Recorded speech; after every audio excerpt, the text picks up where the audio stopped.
Often it seems that, the sort of landscape of major studio films tends to be, these days, based on comic books or some kind of pre-existing novel or, a rehash of an old franchise. So to read something that was going to be done on a large scale, that's a completely original idea, and a sort of an original take on our world as well, was incredibly refreshing.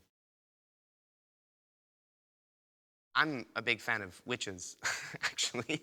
And we don't really get to see them often in cinema. There aren't a lot of witch movies made. And I thought that I didn't really know what to expect from the script, but I found its take on the milieu really interesting. The fact that it sort of proposes to detail a world in a very short amount of time to sort of set up that witches have been in our existence since sort of the dawn of time. And it starts with a very sort of historical take and then sort of propels us into the modern world where we sort of coexist with witches. I just thought it was so interesting. I'd never really read anything quite like it.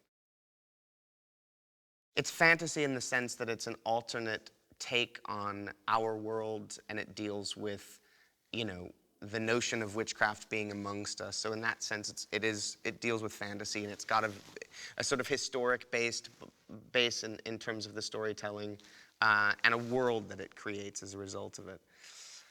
And the characters that are involved are ultimately facing a great evil, the return of the queen, and potentially a plague, a black plague on humanity that will wipe out humanity. So that's the sort of, adventure part of the film, I think.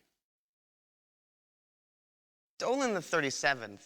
Dolan is the 37th Dolan in a long line of Dolans who serve the Order of the Axe and the Cross, which effectively is a priesthood that its sole aim is to support Calder, the witch hunter, in his efforts to keep evil witchcraft at bay and to protect humanity.